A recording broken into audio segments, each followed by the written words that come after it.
Chapter 1. The Dreamer's Awakening. It was upon a night soft with the hush of early spring that Miss Winter Ainsworth, solitary inhabitant of the uppermost garret in a house of weathered brick and ancient lineage, lay wakeful in her narrow bed. The city of Focal Place, shrouded in mist and the faint golden prelude of dawn, stretched beyond her small, uncurtained window, its tiled roofs and scattered chimneys blanched to the pallor of sleep. Yet within this modest chamber, where the air smelt faintly of turpentine and the ashes of last winter's fire, I've been expecting you.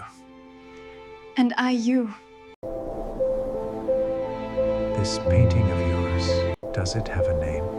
The paint is drawn. She is drawn from the heart. She is called Innocence. Ah, yes. There was no peace to be found, for Winter was afflicted, if such a word may be employed for a faculty both exquisite and tormenting, with a species of dream whose potency she had not, in all her 25 years, encountered in any other soul. These night visions, far from being the pale and disorderly echoes of daily life, arrived with such force and lucidity that they seemed to claim precedence over her waking hours. Indeed, so enrapturing were their scenes, so acute their sensations, that upon opening her eyes in the trembling light before dawn, Winter would oft find herself bereft, as if she had been cast from a palace of marvels into a world grown dull and estranged. On this particular morning, such a sense of exile pressed upon her with uncommon severity. She sat upright, shivering though the air was mild, her mind adrift upon the receding tide of sleep.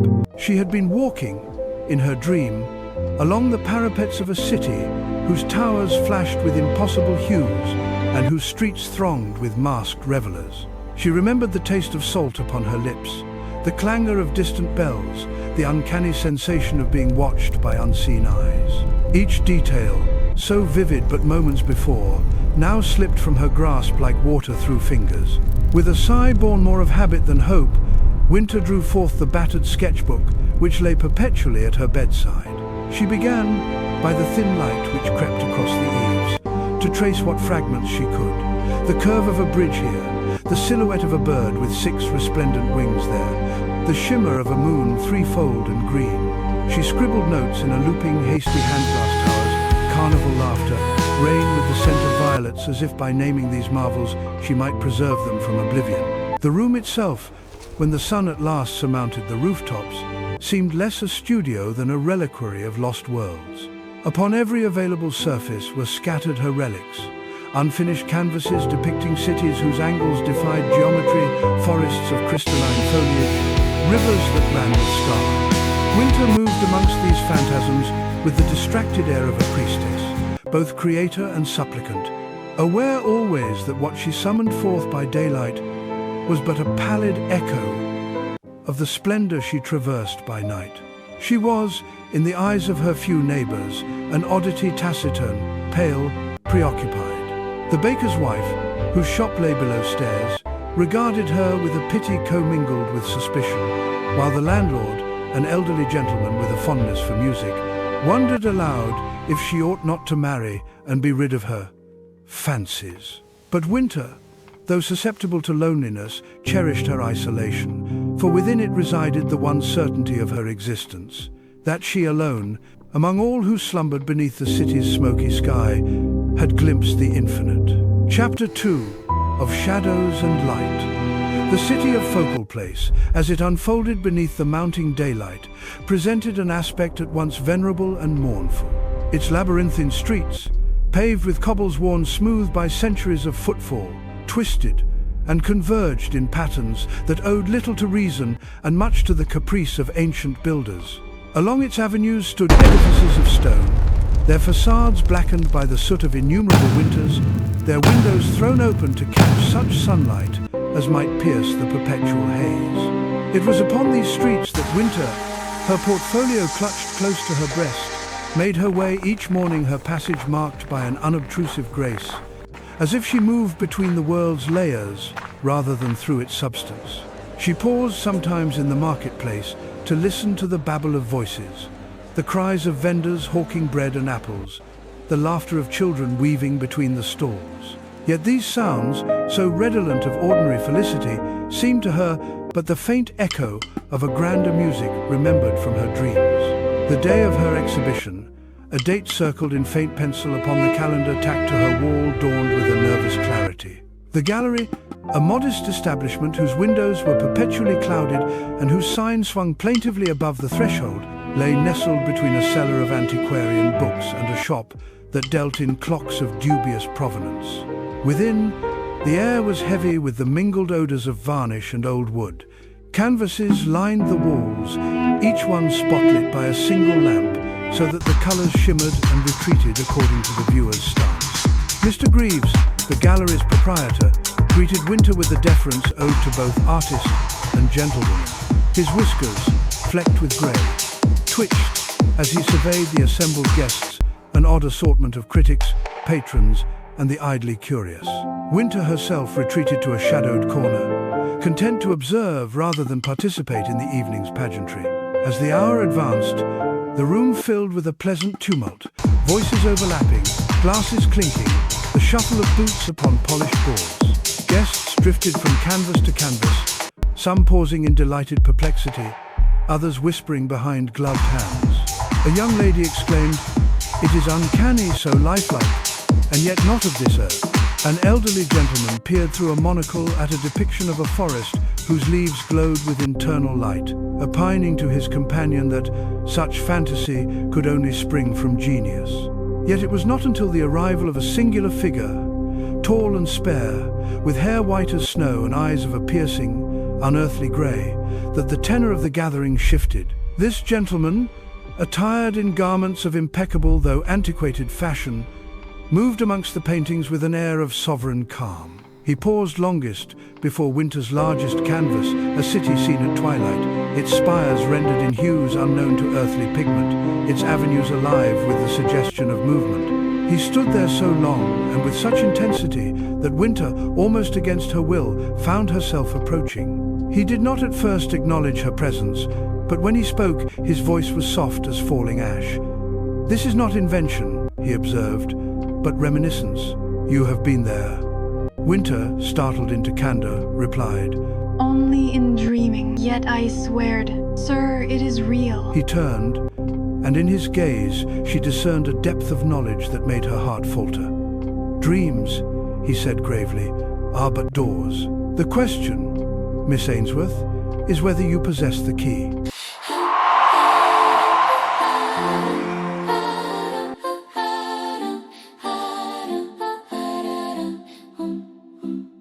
In the realm of dreams where the surreal exists, I'm an artist where reality's never missed. I see a world so strange and new,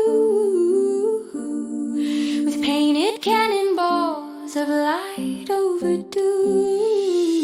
Painted cannons in my dreams so bright. One named Helios brings the day's light. The other, Celine, when the day is done, fires the moon under the cloak of night's run. The paintbrushes hushed as the objects do rhyme, but where we find the place and the convenient time.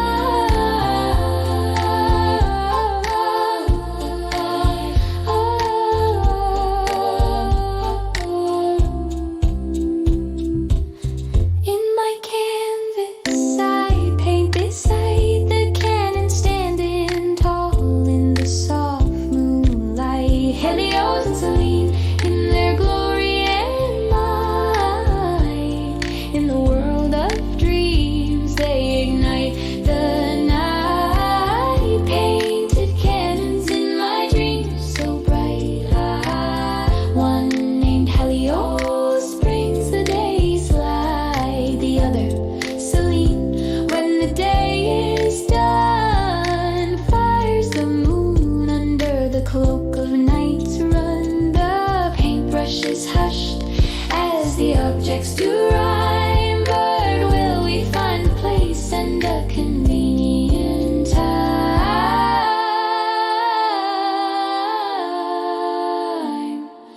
Ooh.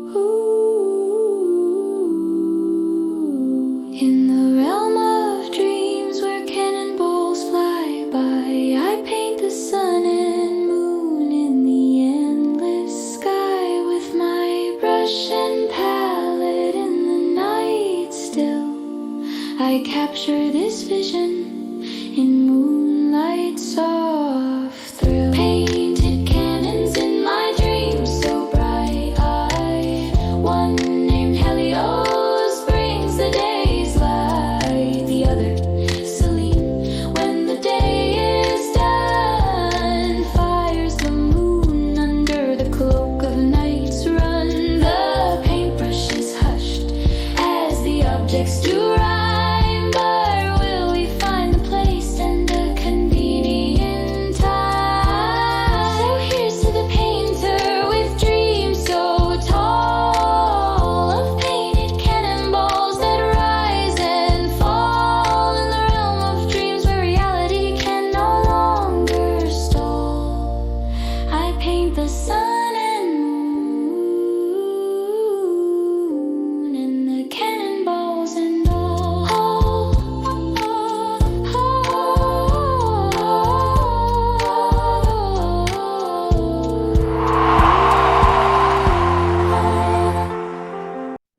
Chapter 3. The Mindscape Painter. In the relative seclusion of the gallery's side parlor, where a single lamp lent a golden glow to the dark wood paneling, the stranger who gave his name with the simple dignity of Cash requested the honor of Winter's conversation. She acquiesced, her curiosity mingled with a sense of trepidation not wholly unpleasant. "Miss Ainsworth," he began, folding his long fingers upon the head of his cane, "you must forgive the abruptness of my inquiry. Yet I discern in you a talent most rare, the ability not merely to dream, but to traverse that liminal country where reality and vision intermingle. Tell me, do you recall your journeys upon waking?" Winter, uncertain, confessed, I do, though this recoil, the remembering, goes as night is here. I draw what I can, but this story in my dreams it's always running away. "Yet," Cash persisted, "these sketches, these paintings are more than mere echoes. They are, if I do not err, windows into other worlds. I myself am acquainted with such places, having long studied the art of Mindscape. There is a fraternity, scattered and secretive, whose members possess the faculty you exhibit. We call ourselves Mindscape painters."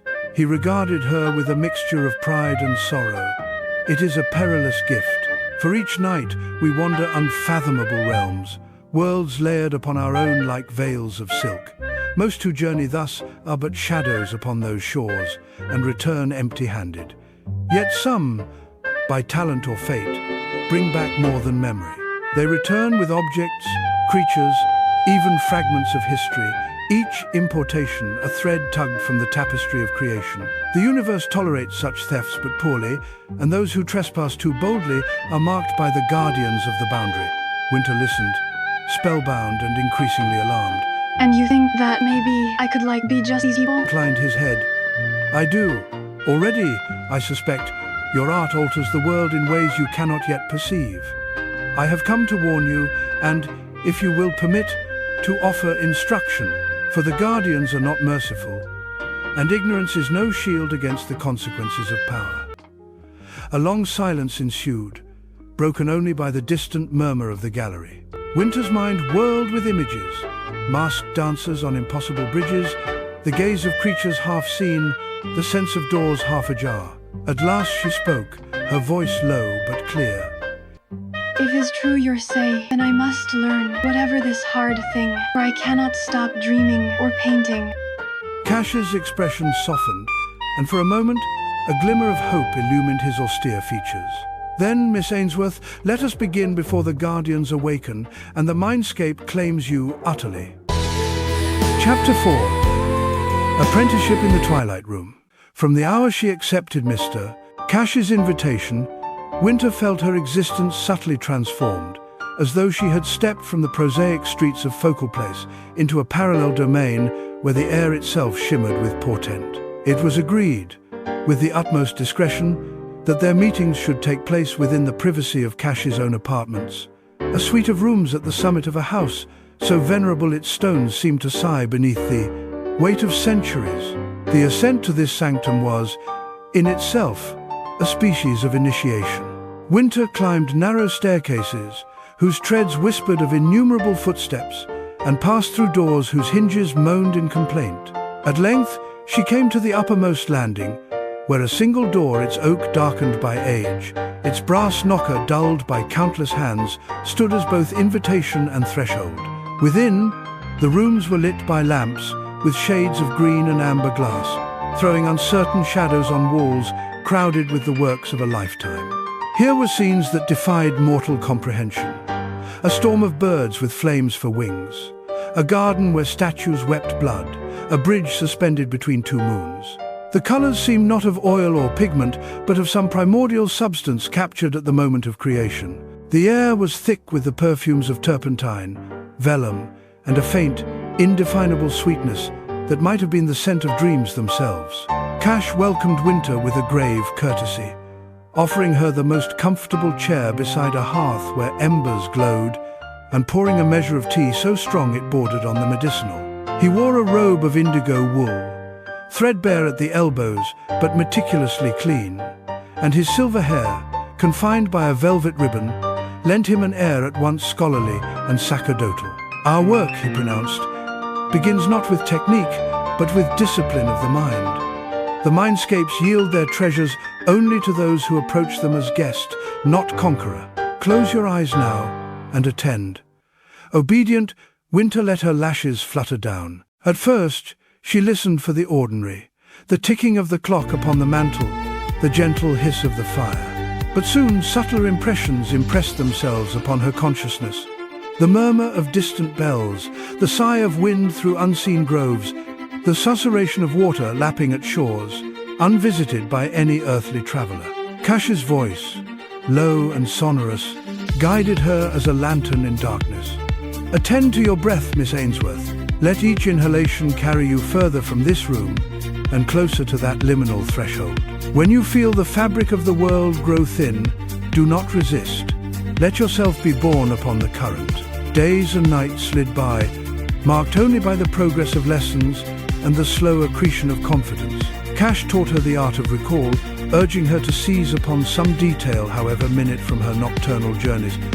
The pattern of stones in a plaza, the cadence of a stranger's speech, the scent of a flower pressed upon her palm. By this means, she learned to return, again and again, to certain fixed locations in the mindscapes, and to shape her passage by the exertion of will rather than the caprice of sleep. By daylight, this practice bore remarkable fruit.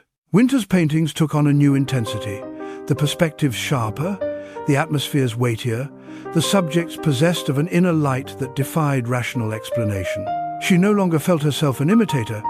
She was a chronicler, a witness, and perhaps most dangerously, a participant. Yet, as her powers deepened, the world about her creaked with subtle but unmistakable changes. One morning, as she gazed from her attic window, she observed a bird of iridescent plumage, wholly unknown to science, preening upon the sill. On another occasion, a neighbor's child brought her a blossom the hue of amethyst, plucked from a bush that had, till recently, borne only thorns. Her heart quailed with wonder and dread. These were not metaphors, but intrusions, tokens smuggled from realms where she had trespassed. Cash, observing her agitation, offered neither reassurance nor reproach. "The boundaries are thinner than you suppose, Miss Ainsworth. It is the privilege of our calling, but also its curse. The mindscapes are not minds to be plundered, but gardens to be visited with humility. Remember this and beware." Thus forewarned, Winter pressed on with mingled awe and apprehension, ever deeper into the labyrinth she herself had helped to unravel. Chapter 5. The Gathering Shadows. It soon became apparent, even to those unversed in the arcana of the mindscapes, that something uncanny had settled upon the city. The subtle marvels, which had first delighted Winter, now proliferated with alarming frequency. The gardens of Focal Place bloomed with flowers of impossible hue. The rivers occasionally shimmered with the reflection of twin moons, though only one orb had ever graced the city's sky. Children invented games of dream hunting, whispering of places and creatures their elders dismissed as fancy. Yet not all the changes were benign. More and more, Winter noticed a heaviness in the air, the sense of being watched by eyes just beyond the perimeter of sight. Dreams, once joyous, grew troubled. She awoke with the impression of having fled from pursuing shadows, her limbs aching as though from some nocturnal exertion. She began to see, even in waking, figures that did not belong. A woman in a robe the color of rain, her face obscured by a mask of mirrored glass. A man whose shadow seemed to bleed into the pavement. A child with eyes of burning gold, who vanished when approached. The city, for all its bustle, grew anxious. Old men muttered of omens. The vicar preached of the necessity of vigilance against invisible corruptions. We are gathered here today to celebrate.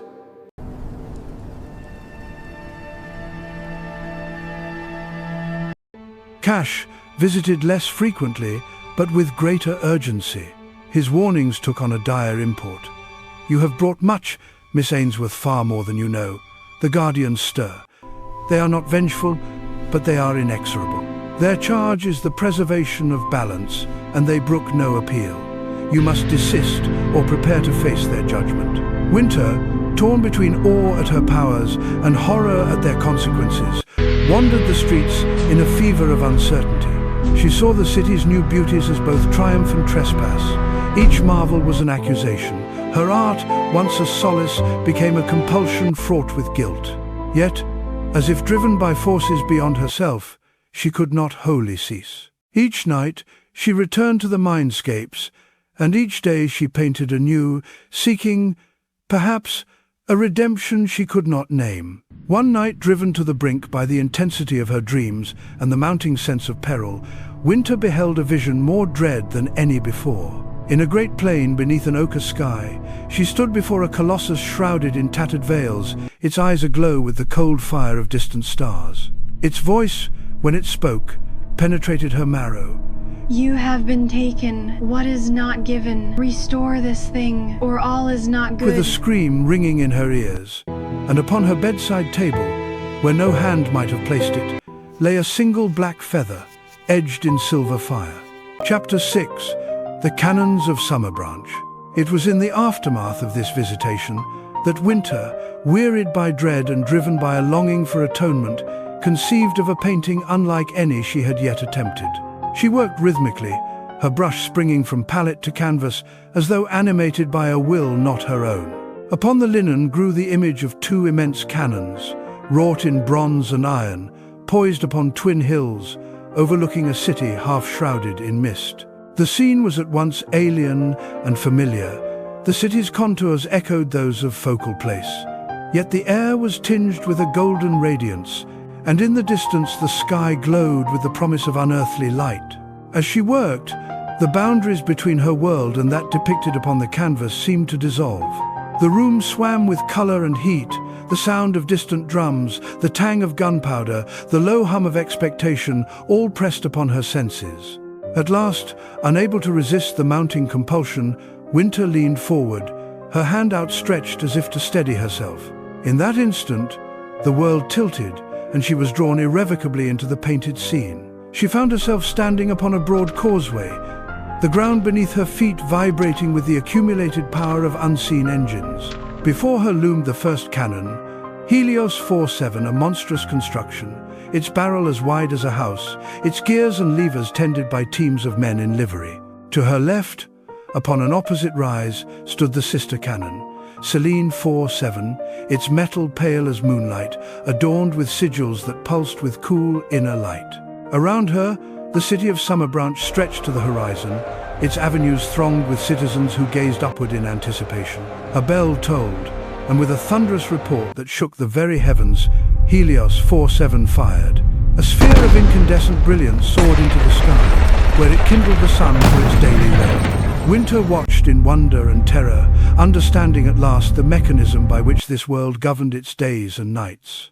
At dusk, she was told, Selene 47 would launch its own orb, and the moon would rise to bathe the city in silvery peace. It became evident, however, that all was not well. The cannons, though magnificent, showed signs of fatigue. Gears rattled, wheels squealed, and the engineers whispered of malfunctions that threatened disaster. Should either cannon fail, the city would be cast into perpetual darkness or unrelenting light, a fate as terrible as any she had imagined. Winter resolved to offer her aid, drawing upon her unique knowledge of the mindscapes and the artistry that had brought her thus far. She worked alongside the city's artificers, sketching diagrams, suggesting repairs, and most daringly borrowing ideas from her own world to bolster the failing mechanisms. Yet, as she toiled, she sensed the presence of the Guardians ever nearer, their patience at an end. The boundaries had not merely blurred, they had been breached. The fate of two worlds now hung upon the edge of her resolve. Chapter 7. Restoration and Reckoning. Winter, now a stranger in the city of Summerbranch, found herself cast into a drama both grand and perilous, the likes of which she had hitherto only glimpsed in the theatre of dreams. The air of this world was heavy with expectancy, as if each breath contained some latent spark of catastrophe or deliverance. She moved through the wide, sunlit boulevards and shadowed arcades with the gait of one newly awakened to destiny, her senses sharpened by anxiety and awe. Her days quickly arranged themselves into a pattern of ceaseless labor and contemplation. Each morning, before the firing of Helios 4-7, she would be summoned to the workshops that ringed the great cannon's platform. There she joined the engineers, artisans, and scholars who, despite initial skepticism, soon came to rely upon her for insight. Winter, blessed with a mind at once inventive and observant, devised solutions that drew upon the principles of both art and science. She sketched new cogwheels inspired by the architectural photographs, suggested alloys of subtle composition, and introduced, with cautious boldness, the concept of redundancies to forestall disaster. In the evenings, she was a guest at the Council of Summerbranch, where she listened to the debates of men and women who balanced the weight of tradition against the demands of necessity. Here, she saw the city's heart laid bare, the anxious pride of those who tended the cannons, the secret dread of those who feared change, the fragile hope of those who yet believed in renewal. Yet for all her industry, Winter could not silence the premonitions that haunted her. Each night, as the city slipped into the gentle dominion of Selene 4-7, she wandered the silent streets and gazed upon the moon's pale ascent, wondering if the beauty she had helped preserve was not itself a kind of trespass, a theft from a larger order. She felt, at the edge of her senses, the invisible presence of the Guardian's beings, neither wholly malevolent nor wholly benign, who watched with the impartial severity of nature itself. One night, as she crossed the plaza beneath the looming shadow of Helios 4-7, Winter beheld a sight that froze her blood. A figure, tall and indistinct, materialized amidst the drifting mist. Its face was obscured by a mask wrought of obsidian and bone, and its eyes glimmered with the cold intelligence of stars long dead. It spoke, not with the voice of mortal speech, but with a resonance that vibrated within her soul. You have meddled beyond your right, dreamer. Each act of creation is a wound. Each repair, a theft from that which must remain invalid. The time of accounting is come. Winter, trembling but resolute, summoned her courage. I have sought only to mend, not to destroy. If I have transgressed, let the fault be mine alone. Do not punish these people for my trespass. The Guardian regarded her for a long silent moment, its presence suffocating as deep water. You are but one thread among many, yet the tapestry frays beneath your hands. There remains a choice: restore what you have undone, or accept the unraveling of all. With that, the apparition faded, and Winter was left alone beneath the indifferent gaze of the moon. The council received her account with skepticism and alarm. Some dismissed her as overwrought, others as mad. Yet the engineers, who had witnessed inexplicable failures and strange portents, grew grave. The city, they agreed, teetered upon a precipice, and only a decision of conscience and sacrifice could avert calamity. Winter retreated to her lodgings, her mind aflame with doubt. She gazed upon her hands, those instruments of artistry and change, and wondered if every creator, in the end, must become the judge of her own work.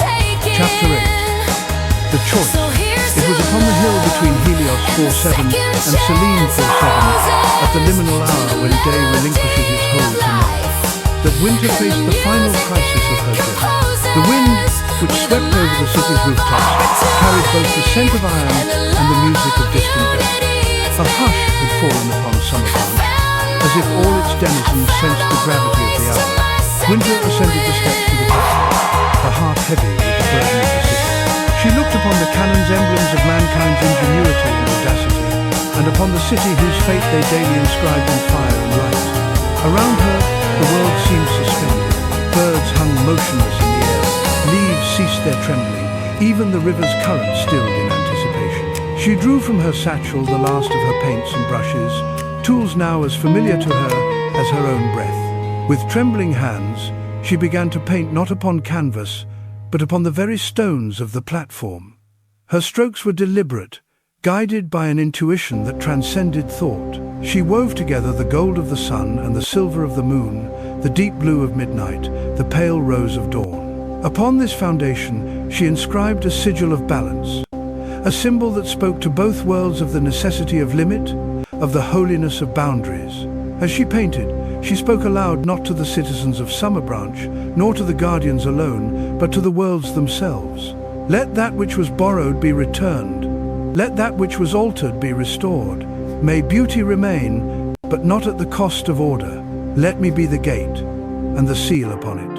A silence followed, as deep as the grave. Then, with a sound like the shattering of glass, the air convulsed. Light poured from the sigil, suffusing the cannons, the hills, the city, and she felt the very heart of the mindscapes. For a moment, she glimpsed myriad realities, each distinct yet harmonious, each singing its own song. Then all was darkness.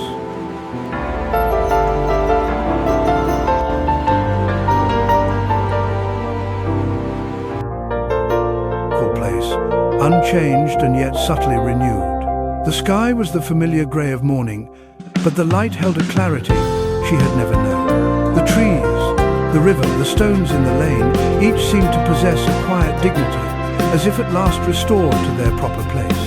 Her paintings hung upon the walls, mute witnesses to her ordeal. Some depicted scenes she remembered, others showed vistas she could not recall creating. The thin barrier between worlds, which had once trembled so perilously, now felt inviolate. Cash visited her soon after, his face bearing the lines of sorrow and relief in equal measure. You have done what many could not, Miss Ainsworth. You have chosen to relinquish power for the sake of harmony. That is the highest artistry. Winter, for the first time, wept not for what had been lost, but for what had been preserved. She knew now that the price of a masterpiece was not its beauty alone, but the wisdom to let go. Epilogue, the quiet light of morning. Years passed, as years are wont to do, not in a torrent, but in the gentle, ceaseless accumulation of days. Focal Place, that ancient city of winding lanes and brooding rooftops, resumed its slow, dignified course, as though the strange season of wonders had been but a feverish interlude in the long dream of its existence. Yet for those who had witnessed the subtle marvels, the birds of radiant plumage, the ephemeral blooms, the nights when the moon seemed to weep silver, they remained as half-remembered fragments, woven into the tapestry of the city's folklore.